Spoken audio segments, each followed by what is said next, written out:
जैसे जैसे ऋषि की शादी नजदीक आती जाती है, यहाँ जनक को उससे प्यार होने लगता है और जब उसे इस बात का एहसास होता है तब तक काफी लेट हो चुकी होती है और यहाँ प्रॉब्लम्स काफी ज्यादा क्रिएट हो चुके होते हैं। क्योंकि जब ऋषि घर पे होता है तो वो तो बहुत गुस्सा आ रही होती है, क्योंकि जब उसे पता चला होता है उसके अपने रिपोर्टर दोस्त से कि गाँव में जो चीजें हुई थी वो अब आसपास के गाँव में भी फैल चुकी है और जल्द ही वो उस बातें शहर तक ना पहुंच जाए, तो इस चीज का डर इसे बहुत ज्यादा होता है। तो ये जनक के साथ में कहने की बहुत अजीब बिहेव करने लगता है। जो वो इसके पास आती है खाना लेकर के तो खाना को फेंक देता है और वो इतना समझाना चाहता है कि तुम बस चुप रहा करो और दूर रहा करो मुझसे, तुम्हारा मेरे पास आने की कोई जरूरत है ही नहीं। देखो इस बात से कहीं ना कहीं जनक को बहुत बुरा लगता है, लेकिन वो समझाना चाहती है कि कहीं तुम ये तो नहीं सोच रहे ना कि मैं शादी वाली बात घर में बता दूंगी, मैं ऐसा कुछ भी नहीं करूंगी, तुम चिंता बिल्कुल मत करो।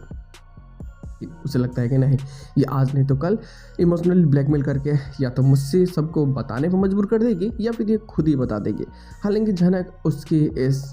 मतलब जो एक कहते हैं ना कि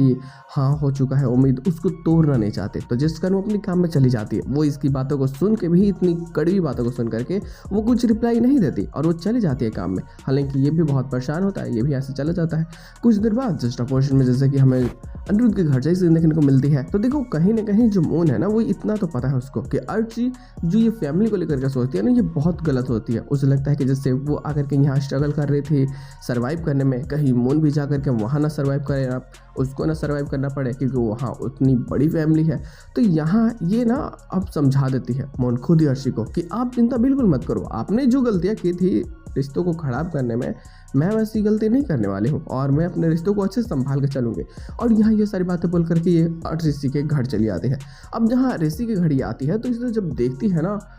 जनक तो उसे बहुत अजीब लगने लगता है। अब उसे कहीं ना कहीं एहसास होने लगता है कि शायद वो ऋषि से प्यार करती है, तो अब वो इस भावना को रोके कैसे। और पोस्ट क्वेश्चन में यही सारी चीजें देखने को मिलती है कि अब इसके दिल में ऋषि के लिए जो जगह बन जाती है ये अब चाह भी खुश नहीं हो पाती और कहीं ना कहीं यही सारी चीजें आगे जाकर के शादी को भी रोकने में बहुत ज्यादा